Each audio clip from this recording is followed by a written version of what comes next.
I'd like to say a few words about the South. We're different. We talk different. We act different. We think different.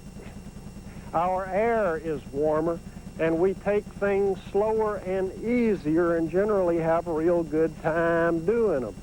We think this is the best place in the world to be, and evidently lots of other people think the same thing because they're all the time coming here from someplace else.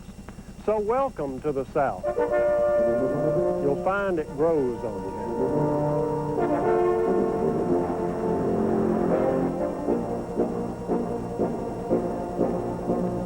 Yes, sir, folks, whether you call it Dixie or the Sun Belt, or as I prefer, the land of gracious living, where we're at is where lots of folks wish they were.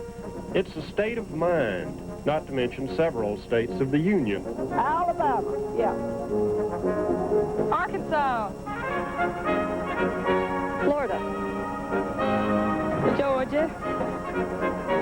Kentucky. Louisiana. Mississippi. North Carolina. South Carolina. Tennessee. Texas. Virginia. West Virginia.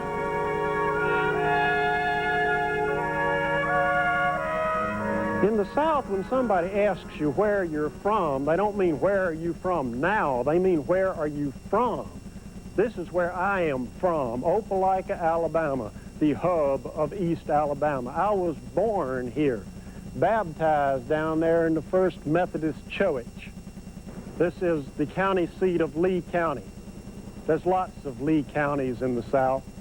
This is the one I'm from. Of course, all of us came here from somewhere else way back there, Europe or Asia or Africa, and when we got here, we stayed here. People have always wanted to come to the South. When Columbus discovered a new world, he discovered it in the South. When the Spanish colonized America, they did it at St. Augustine, Florida. When the English decided to come over here, they came to the South, here to Roanoke Island, North Carolina. Yes, 400 years ago, 120 brave colonists came over here to this spot to form a theater, I think, because there's one here now. And outside, they built this fort, Fort Raleigh, named for Sir Walter Raleigh, the inventor of tobacco. It was to protect them from the Spanish and the theater critics. Well, things didn't go too well for our little band of colonists, so the head man, John White, told them, y'all stay here, I'm going for help, and he took a boat back for England. Well, true to his word, he came back. It was 3 years later, but he came back, and when he got here, the colonists were gone. Lost. Actually, I don't think they were lost. I think they were disgusted. Of course, some of these facts may not be right. Some of them may. One theory is the lost colonists weren't lost at all. They just hooked up with the Indians and put their show on the road. If you want support for this theory, notice this historical drama at the site of the original lost colony. And hundreds of miles away at Cherokee, North Carolina, look-a here. Yes, sir, another historical drama. I don't know why nobody has ever figured this out before. Meanwhile, back on the coast, folks were still coming in. At Jamestown, Virginia, they built a quaint colonial village where Captain John Smith and Pocahontas, the Indian princess, were sweethearts. We remember this romance today by the statues of the two of them here at Jamestown. And throughout the country, many travelers still sign John Smith's name in motels. Early real estate development in this section of Virginia and North Carolina was hampered by an unfortunate outbreak of honesty among the people who named things around here. They tended to call them what they are. This particular garden spot they called the Dismal Swamp. Of course, nowadays, our developers would prefer to think of this as waterfront property. And speaking of waterfront property, isn't this a pip? We are 26 miles as the surveyor slogs from the Mississippi River here in Arkansas. And this is a piece of land that was sold to an old ignorant Southern boy by the French. They paid $15 million for this. $15 million.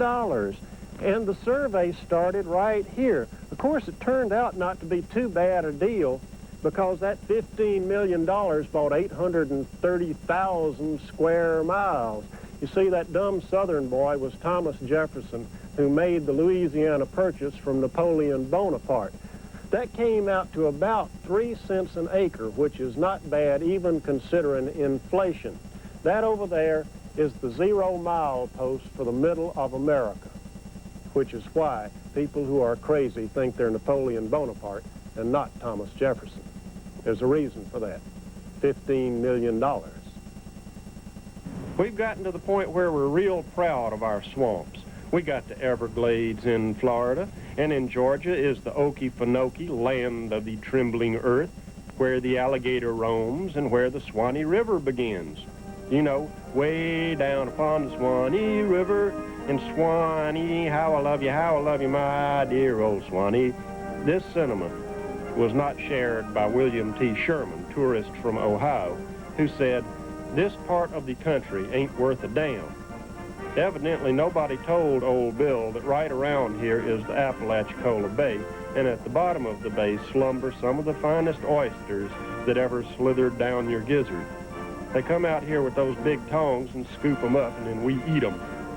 And on down the coast are the Florida beaches.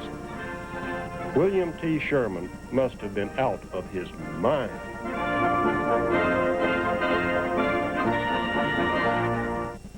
Honey, Yeah, your son has a craving for a roast beef sandwich. sure. And some fries, too. No, he really wants a chicken sandwich. No problem. And a turkey club. Want a tender roast beef sandwich, choice chicken filet, or fresh turkey club? Surprise! Hardee's has them all. Hardee's specialty sandwiches. We're out to win you over in ways you'd never expect. Honey? I am so tired of having to drive across town to get to Builder Square for their big selection and low prices. We're moving! But a new Builder Square is now open just around the corner at 6100 Live Oak Parkway in Norcross. Are you kidding? No, we're not. And you can get half-inch CDX plywood for just $5.97 during our grand opening. Hold it! Oh, never mind! Hold it! Hold it! Builder Square, now open at 6100 Live Oak Parkway in Norcross. Feud is back, it's a family tradition. Come on, Feud is back. The gang's all here for a friendly competition. Come on, the Feud is back. And you know you'll get a thrill. Because the survey says you will. Feud is back, and it's gonna leave you smiling. Come on, the Feud is back. Come on, the Feud is back. The feuding starts September 19th at 7 here on 5.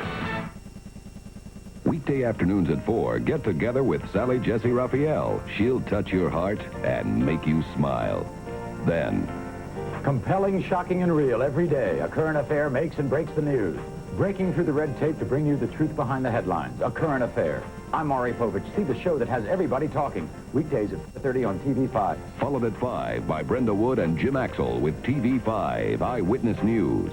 Afternoons come alive here on TV5.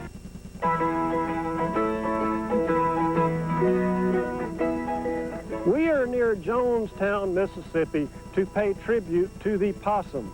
The possum is an unloved animal. The possum can't help it that it looks like a giant rat. Possums are edible, but a lot of people would rather eat chitlins than to eat possum. A lot of people think that possums are born dead on the side of the road. This is not true. Possums just have this national obsession for walking out across the road in front of cars and trucks. The reason we came here to pay tribute to the possum is, you see all that line of crosses up there? Well, each one of those is a place where a possum fell. This is something that is not widely known. Well, this is the river, the mighty Mississippi. That's M-I, crooked letter I, crooked letter I, humpback I. That's how my daddy taught me to spell it. Now, I know that you have always heard that it's a treat to beat your feet on the Mississippi mud. Well, we are going to try an experiment. Here is some Mississippi mud. It's no treat. Just another popular misconception laid to rest. By the way, we wear shoes too, most of us. We don't like it, but we do it. It is popularly believed among people who are not from around here that we are not very smart. Think of the names that they have got for us. Hillbillies, rednecks, crackers. Well, we might look like we ain't got no learning. We might talk like we ain't got no learning, but appearances can be deceiving.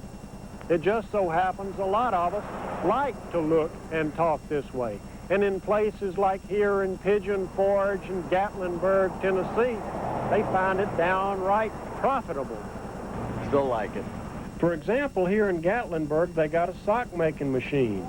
Tourists come from miles away to watch the sock-making machine make socks. Folks, this is not the world's sole source of socks, but at least the socks you buy here were made here. And here is a genuine Indian. This is Chief Henry of Cherokee, North Carolina. His line of work is chiefing. If you give him money, he'll hold still while you whip out the Kodak and strike his image. Chief Henry used to work building subways in Atlanta, but he has found a better life on the reservation, mingling with the tourists. Well, beach digging a ditch. And after a hard day's chiefing, Chief Henry retires to his brick wickiup and watches TV. We also sell rubber tomahawks to the tourists and other mementos that not only don't come from around here, they don't even come from this continent. This is no deterrent to these stalwart tourists who will treasure his paperweight that snows on Florida surfboarders, and we have places that cater to this desire. Got a horseshoe here that says good luck from Florida. And I have 2 bookmarks that say Florida. And I have a letter opener that says Florida. But you're not from Florida. No, I'm not. I'm from Wisconsin. Oh, you're coming from Florida. No, I'm going to Florida. From Wisconsin. Oh. Moving to Florida. Moving to Florida. Right. I see. We even sell to people who aren't here. The L.L. Bean mail order folks of Freeport, Maine call it Georgia Fatwood, but it comes from Bruton, Alabama. It's pine heartwood you use to start fires. They just get these old logs and cut them off and sit around with hatchets and whack it up in little pieces. We sell little trunks and little chests and tin boxes, and what do you want? We got an item that sells for $100, or we got one that sells for $10. And surprisingly enough, the best state as far as the amount of fat wood that I ship, other than L.L. Bean, is to the state of Florida. And it took me a long time to figure that out, but I finally figured out it's those Yankees that have retired in South Florida buying it, sending it back north to their relatives that are stuck in the snow up there. This comes under the heading of using what you have got. We grow a lot of corn in the South, so we eat a lot of corn stuff. Well, here in Surry County, Virginia, they grow a lot of peanuts. Peanut soup and peanut pie at the Surry House. I understand they sell a lot of them. It's mostly tourists that get peanut soup. It's not all that bad, it's just we have better things. If there's one thing we know how to do, that is eat. Now remember, you don't ever hear anything about that good old northern cooking, do you? Or that good old western cooking. And the shining jewel in the diadem of southern cooking is southern fried chicken, except no substitutes.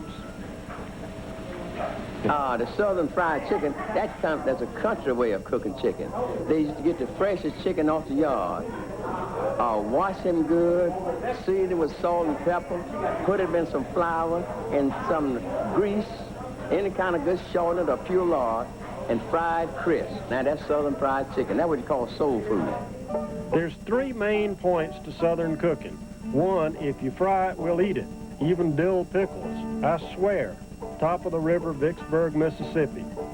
Point number 2, if it's corn, we'll eat it. Where would we be without corn?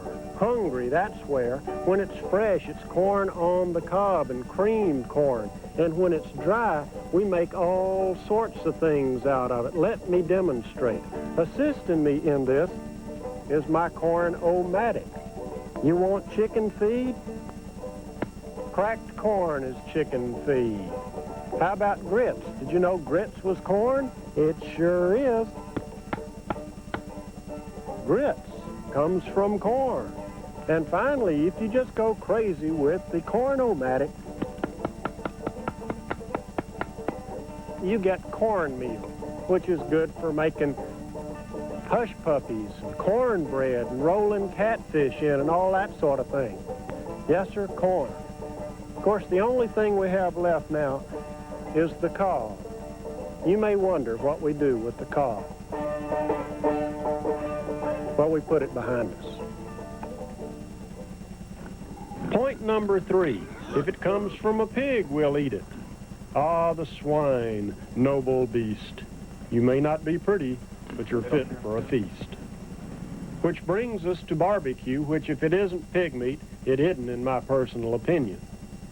When it comes to barbecue, I am a fundamentalist. That's the way I was brought up. And Chicken Comer's in Phoenix City, Alabama is the mother church. Now notice this plate of Chicken Comer's barbecue. It is pig meat on a paper plate with hot barbecue sauce and white bread. That's all they serve. That's all they have to. Now other barbecue places will serve you beef or chicken or even goat, and they'll call that barbecue, and they'll load your plate down with stew and slaw and potatoes and stuff. This forces the other barbecue places to divide their attention and focus onto making a whole bunch of different things. For the last 70 years, Chicken Comer's hadn't had to divide their attention on making anything except barbecue. All those other places are searching for it. Chicken Comer's has flat found it. Of course, that's just my personal opinion.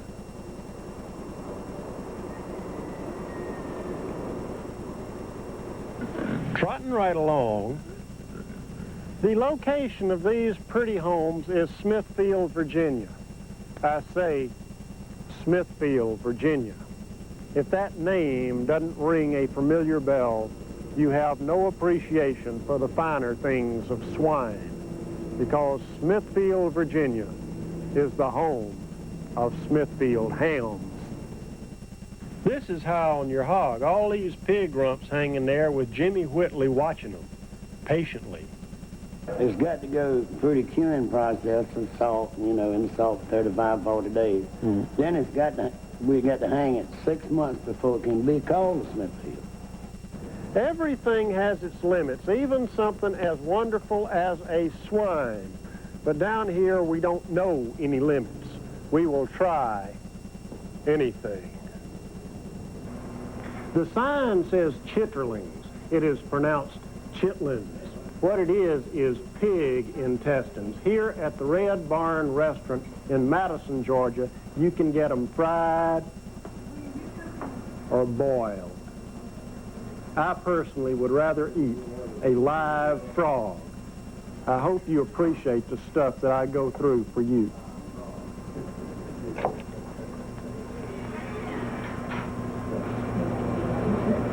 Tasty. Very tasty. Some people will go out of their way for this stuff. In Arley, Alabama, they even have a chitlin festival every year. Of course, people love chitlins. I love chitlins. I've been eating them since 1964. Hundreds of people coming here and eating chitlins. If you like chitlins, this is the place to be. I really put them chitlins away. Never eaten anything like it. My very first chitlins, I might say. I came from Chicago just to eat these things. I would not suggest that these folks are exaggerating, but if they love chitlins so, how come none of them are smiling? Take a bite. Just take one bite. It's good. How about a nice steak instead? At the Bug Tussle, Alabama Steakhouse, they'll serve you one that weighs 64 ounces. That's 4 pounds of steak, but if you can eat it, it's free. One thing I didn't mention is we like to eat a lot. A lot. And if you've ever been to dinner on the grounds, you know why. Or if you've ever eaten catfish. Catfish. Catfish is one of those things that encourages excess. I mean, a lot of places you go to get catfish, they feature all you can eat. You want to know how much all you can eat is? Dig in. And welcome to the World Catfish Eating Championship in Belzona, Mississippi. You have never seen gluttony as a way of life until you've seen this. Gustatory gladiators in search of glory as the world's champion catfish eater. 10 minutes and 2 pounds, 4 ounces later, a new champion, Don Gainey of Yazoo City, Mississippi. I can't believe it's the first time I've ever, entered a site. All you can eat means all you can swallow, too.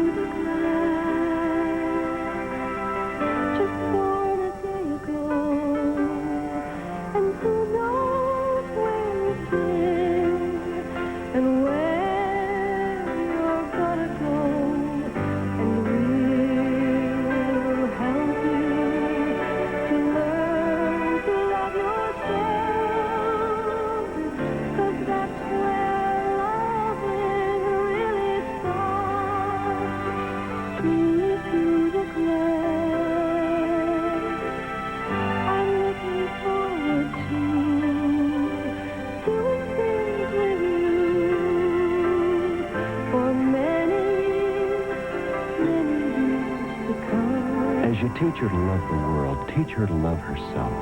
That's where loving really starts.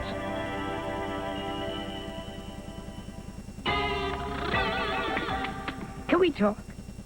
You know, I'm still just a kid when it comes to sweets. Back then, I loved the taste of sugar. I don't mean loved, I mean loved. That's why today I adore the taste of equal. It reminds me of the old days, like when the neighborhood kids said I looked like my dog. I tell you, I cried for 2 days. My dog cried for 3. Equal with NutraSweet. The taste you never outgrow. Feud is back, it's a family tradition. Come on, Feud is back. The gang's all here for a friendly competition. Come on, the Feud is back. And you know you'll get a thrill. Because the survey says you will. The Feud is back and it's gonna leave you smiling. Come on, the Feud is back. Come on, the Feud is back. The feuding starts September 19th at 7 here on 5. Folks, do you realize how many people would give up their mamas to be here? Give up their dogs, spend an extra 6 months in jail. This place is Mecca. This is the stage of the Grand Ole Opry. And when you're standing on this spot, you are part of a tradition that goes back to 1925. Now, most Meccas are not movable, but this one is. This piece of stage here came from the Ryman Auditorium. They moved it here when they moved the Opry in 1974. Just think of all of the famous people who have performed on this spot. Hank Williams, Patsy Cline, Minnie Pearl, Roy Acuff. It makes you feel humble just to stand here. Makes me wish I could sing. Now, some of the more skeptical of you may wonder if they're trying to put one over on you. I mean, is that really a piece of the Ryman Auditorium stage? Well, we went to the Ryman to find out. After all, there had better be a hole here or somebody is in trouble. Ta-da! Right behind the curtain is a patch. Over a hole, I guess. I wouldn't want you to get shortchanged. I mean, this is Music City, a fact that is made abundantly clear when you get around 16th Avenue, Music Row. When you get to be a star, you get to open a star store here, and a museum, and develop pictures for folks. And there's the Country Music Hall of Fame, where they've got Marty Robbins' glittery suit, and Elvis Presley's glittery suit, and Elvis Presley's car. There's magic here.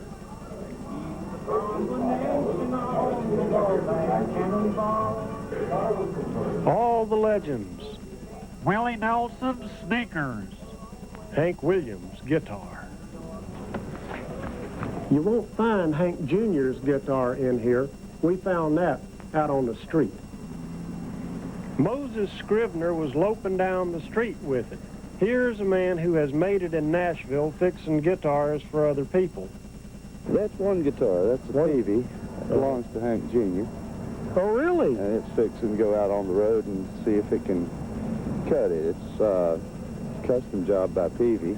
Uh-huh. And it needed some pickups. It really is Hank Williams Jr.'s guitar. See the name on the neck? See the sign? This really is a starving artist. And I notice that you're starving. That's what it says, starving artist. Yeah. Now tell me about how you got to be starving. It was my own idea. Mm-hmm. You know, my own idea. Jim Johnston spent the last 4 years here on the outside of Music Row, and for the price of a song, he'll tell you about it. Well, we're all camped out on 16th Avenue South. We're riding down everything that emanates from my mouth. Man said we never amount to no good songwriting, put her up this whole neighborhood. Well, this is the hard music road to hoe. Well, this is the hard music road to hoe. That's all I'll give you. That's enough. That's great. Thank you.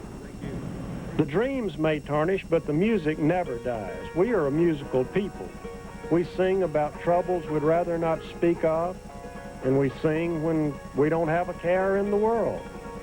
We brought our songs with us when we came to this country. In the highlands and coves of the Appalachian Mountains, the tunes and the instruments they're played on haven't changed much at all.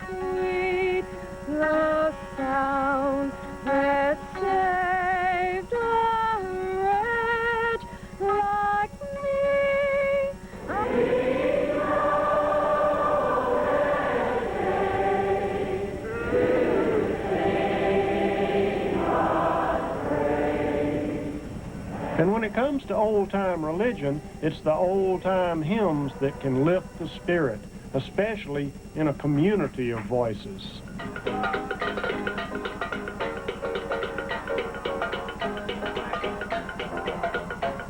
We've gone through the hard times with song, out of slavery with rhythms and harmonies that make jazz a jubilee and the blues a hurt that feels good, and New Orleans a town with a sound all its own.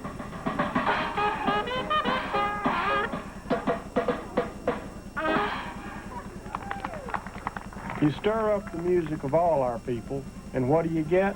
American music. And it comes from around here.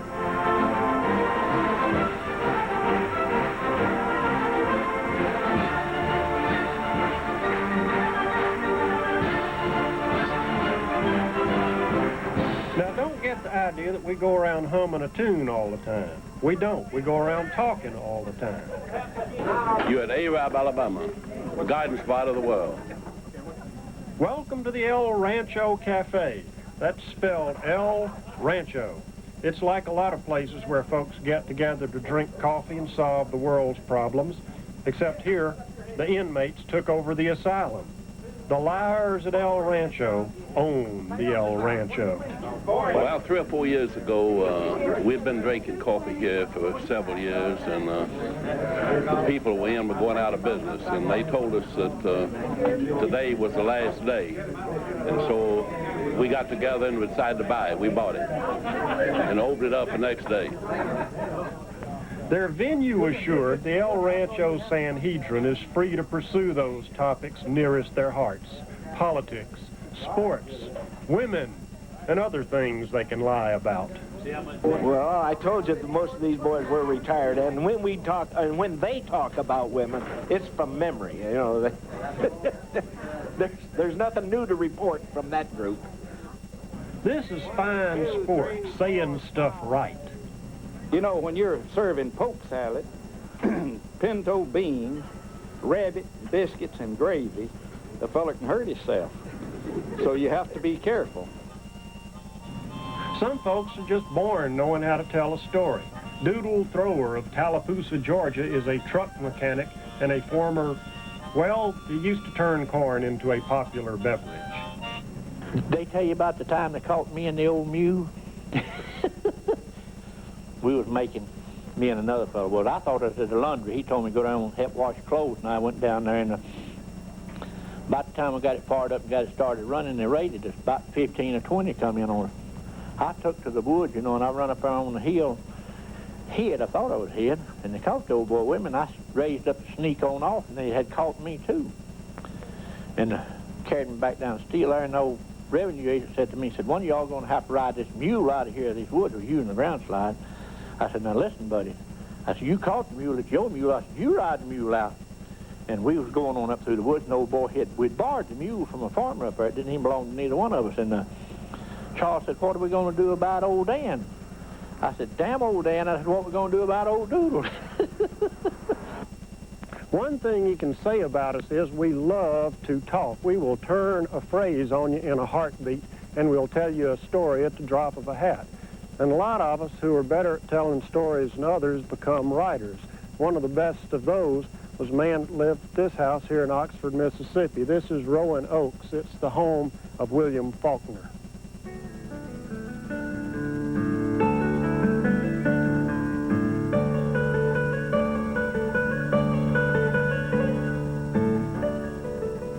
Home places are something real special, whether they're a modest bungalow where your mama and daddy live, or something a little bit more elaborate. This home place, incidentally, used to belong to Burt Reynolds. They got it for sale now for $1.5 million. There's no place like home place.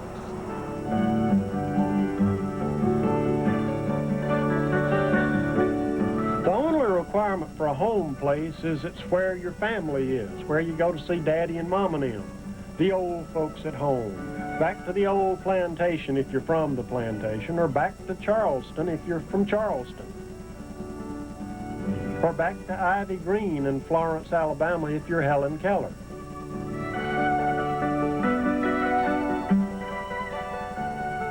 Be it grand and fancy, or be it ever so humble, the log cabin home of W.C. Handy, the father of the blues.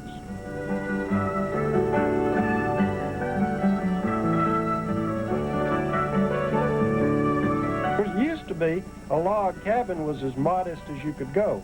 Now it's mobile homes. And someday somebody will probably run for president bragging about how they grew up in a double wide. Some home places are humbler than others. This one, for instance, in Tupelo, Mississippi, is pretty humble, but it's the home place of Elvis Presley, so people come here and poke around and see what it looks like. That's not Elvis's family up there. If it's home, you want to have something in bloom around it, according to your circumstances. Well, that's one of the most beautiful gifts that God gave us, was flowers. The people of the South can grow them better than the people of the North. And the people of the South has always loved beauty. This love for beauty goes beyond things growing. We are great admirers of statuary, especially concrete. Just the thing to set off a well-tended yard is the crowning touch of, well, lots of things. Yard fowl, yard jockey, yard elephant, Some of us, the more artistic, take matters into our own hands. A Virginia statement about flight safety. A Texas memorial to that Southern institution, the junk car. Some people may make light of some of these efforts, but art is emotion put into real shape and form. And tell me a rusty truck doesn't say anything. We may not know much about art. We don't have to. We make living an art. And we make our homes a reflection of ourselves. And that reflection stays lonesome and lovely long after the people who live there are gone.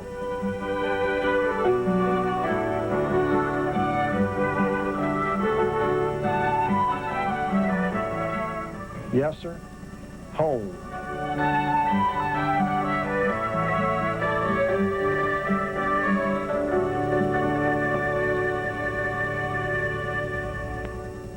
You've seen biker bars and piano bars, handlebars, even Zanzibars, but you've never seen nothing like Wendy's Super Bar, where you get all you can eat for one low price. Only at Wendy's, the best burgers in the business and a whole lot more. Now after 4 p.m. you can have dinner at Wendy's all-you-can-eat Super Bar for only $2.99. It's a dinner deal that lights up the night, so try it tonight. Can't remember what I used to do, who I trusted, who I listened to before. I swear you've taught me everything I know. The Muscular Dystrophy Association and TV5, moving toward a cure. The telethon begins tonight at 9 p.m. on TV5. There are reports that Elvis Presley has been seen in fast food restaurants. This woman says she lived with Elvis for several years after he supposedly died. This photo was allegedly taken after his death. What's going on here? Is Elvis alive? A Current Affair goes to Graceland to get some answers and to attempt an interview from beyond the grave. Tuesday at 4:30 on TV5. One of the phrases you often hear in this business is, you have to pay your dues. Well, while I was working in Huntsville, Alabama and Memphis, Tennessee, I wasn't worried about paying my dues. I was just working hard and learning and enjoying it. Now, with all that experience, I'm ready to meet the challenge of a growing area like Atlanta. Brenda Wood, weeknights at 5 and 11 on TV5 Eyewitness News.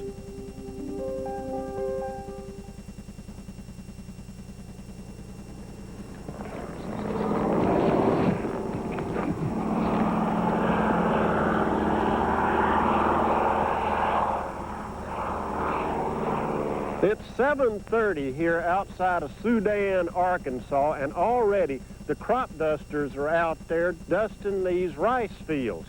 Now, I know what you think. You think we're going to get up in one of those planes and fly around with them.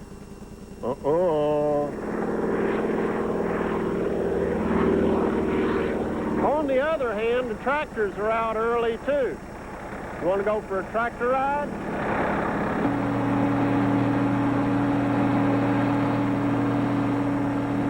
Isn't this fun? Makes you wonder why more folks don't buy crop dusters, doesn't it? Because plowing a crop duster is something we don't recommend. Besides, everybody needs a tractor. This seems like a good place to tell you something about Arkansas. Arkansas grows more rice than any place else in the country. These are rice fields. Just wanted to throw in a little education.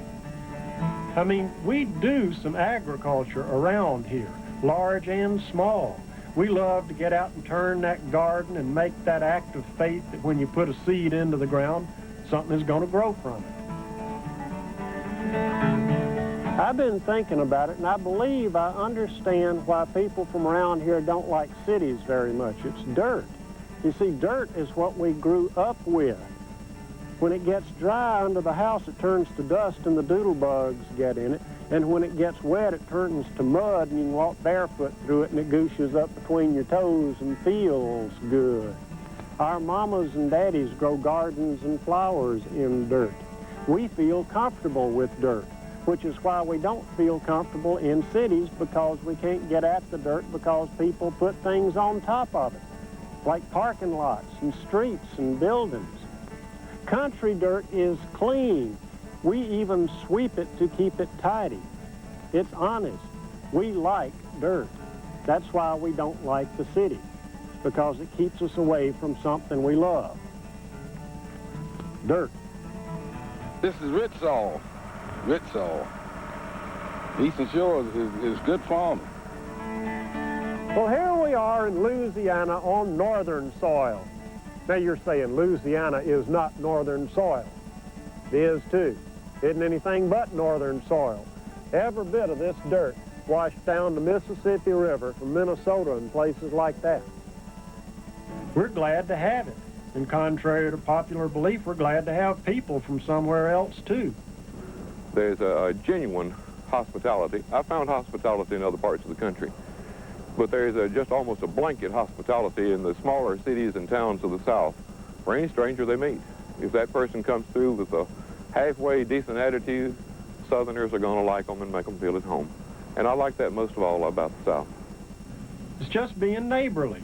The North and South are side by side in State Line, Maryland. The Mason-Dixon line runs right through town. Pennsylvania on that side, Maryland and Allsop's barbershop over here. Well, I'm from the Maryland side of the line. I'm from the Pennsylvania side. Live down the street about 3 blocks. We have no particular quarrel over anything. We're just neighbors. Neighbors is sharing out of the garden. And they make a big garden. Well, we got a little garden. Mm-hmm. And they give us stuff. We give them stuff. Neighbors is helping. Here in the Smokies, a bear has taken to ripping the chrome off Cadillacs from New York. No, I don't believe the insurance is going to believe it. I'm going to have to get a statement from somebody. Especially down in West Palm Beach. I don't believe they're going to believe it at all. What do? We find the bear and shoot him with a tranquilizer gun. Move him out of here before he starts ripping the chrome off our cars.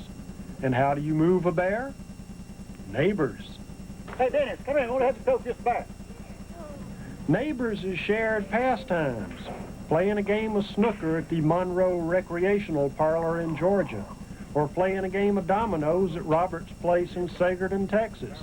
We're real big on pastimes. Well, have you ever seen anybody that really had a whole lot of fun working for a living? There is nothing like a nice, quiet Saturday evening in the South to really calm your nerves and soothe your mind. But this is not a really quiet evening in the South.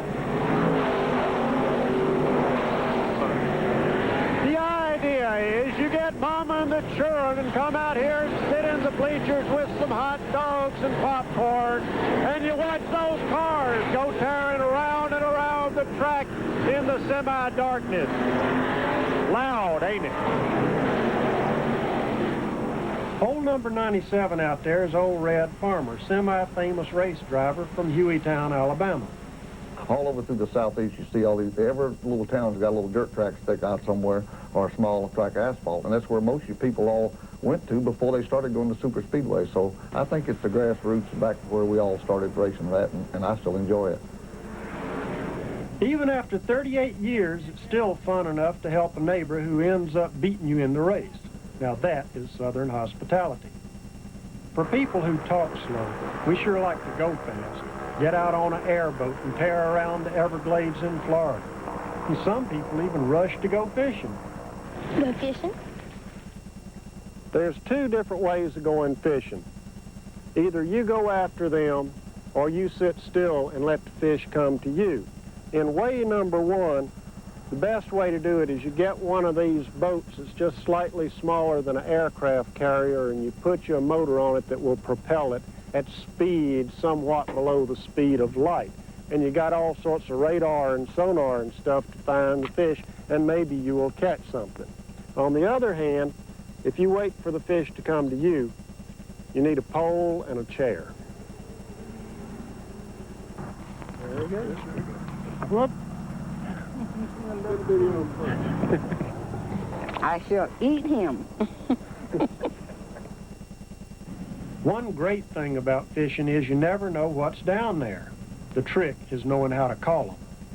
Come on, fish, let's go.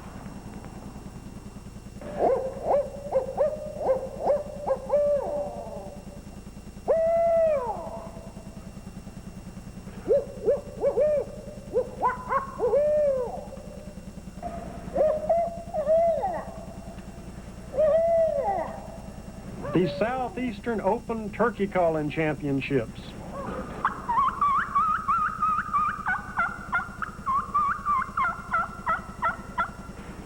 Montgomery, Alabama.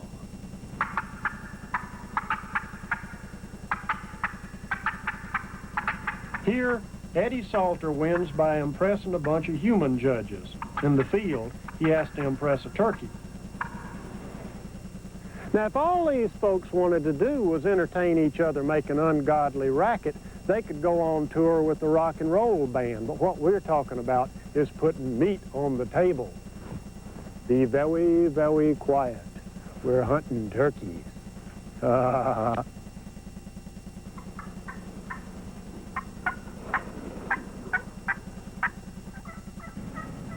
method is camouflage, stealth, and sounding like a love-starved lady turkey.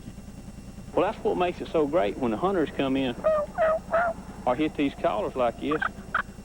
And you really hadn't got to be that great a caller because, look, this bird's going to get spoiled because his hen's been coming to him every morning.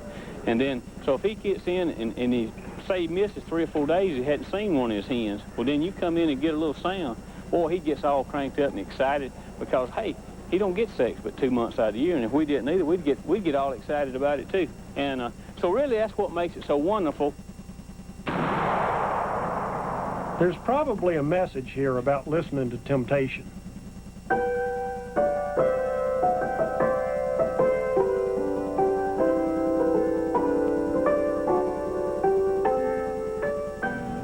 We also hunt deer.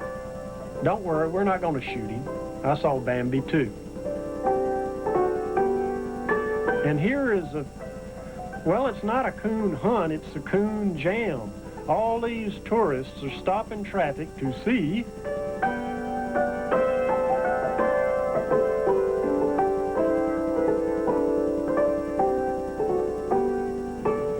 the coon is something we hunt, not to eat, but to entertain our dogs. We love dogs. I personally feel so strongly about this that I have wrote a poem about it. Dogs. I like dogs, even more than hogs, lots more than pollywogs.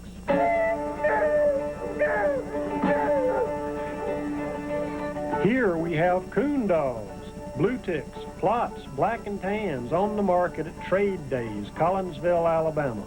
Now, dogs are wonderful animals. They take you as you are. They don't nag or complain. They're always glad to see you. But the main question here is, will these dogs hunt? He's not here, he hunts good. Such a dog is a jewel of great price. I got to have $250 for her. On this hillside in the Alabama oak woods is the coon dog graveyard, resting place of the greats. Look at the names. These are coon dog names, names that sound like moonlit ice-sharp nights, where through the woods deep baying coon dog voices echo.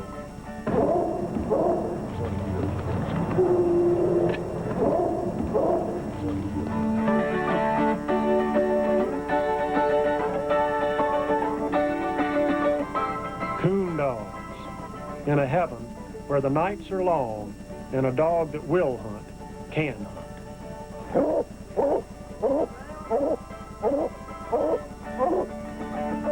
Nobody outsells Ford in the Southland, especially now during the Ford Factory Authorized Clearance, featuring great deals on Ford Bronco 2s, on roomy Aerostars, on Rangers, America's #1 selling compact pickup, on F-Series, America's #1 selling full-size pickup.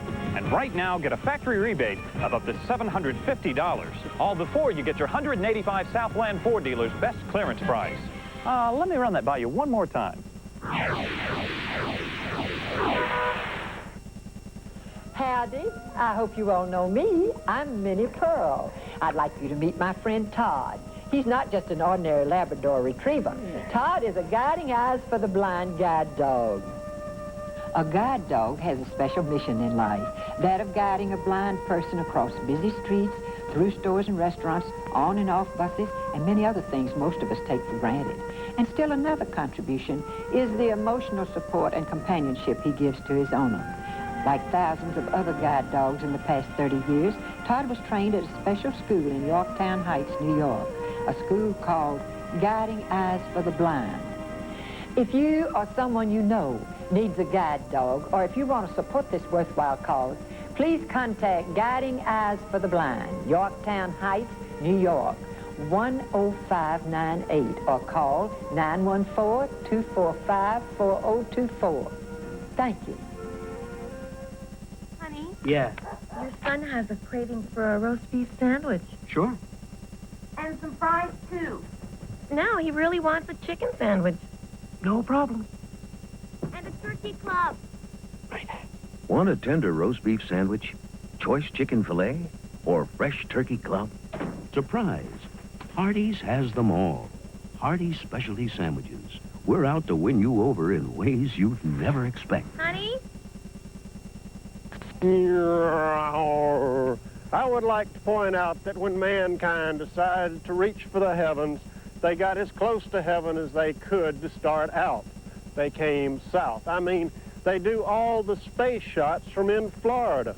And the first airplane flew from right here at Kill Devil Hills in Kitty Hawk, North Carolina.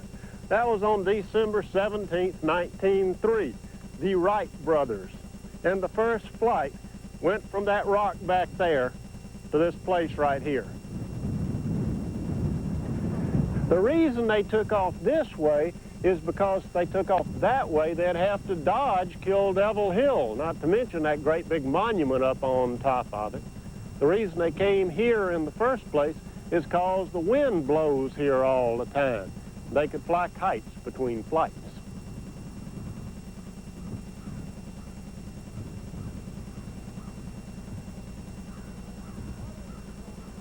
Modern pilgrims of flight still flock to these dunes of Kitty Hawk to challenge the wind, to seek to conquer gravity.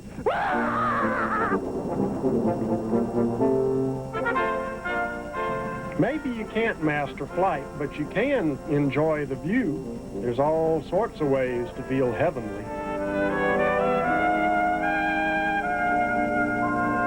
I just want to say 2 words, Southern Belle. I am not referring to the telephone company.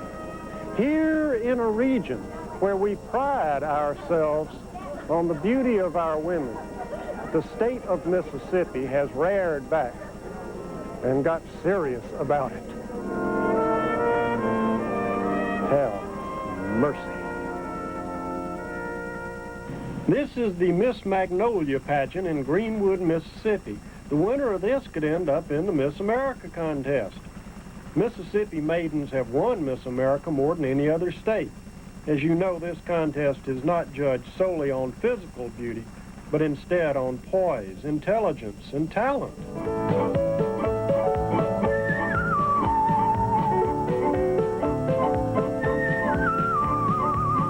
In other words, a contest to find a well-rounded individual. Well-rounded. One thing you learn about our area is every time you go out and open your eyes, it just sort of fills up your soul. Everything is so pretty. We're here at Mount LeConte in the Great Smoky Mountains of Tennessee. They say beauty is in the eye of the beholder. Well, behold.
are near to the end of the show, and I just realized I hadn't said anything at all to you about kudzu.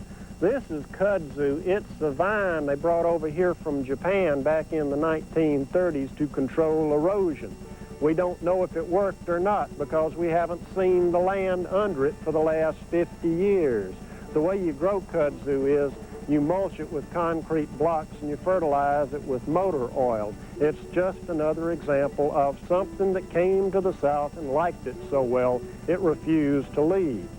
I hope you've enjoyed our tour through the land of gracious living. And as we say down home, bye. Y'all come back now, you hear? Leroy Loves the South has been brought to you in part by Hardee's. We're out to win you over.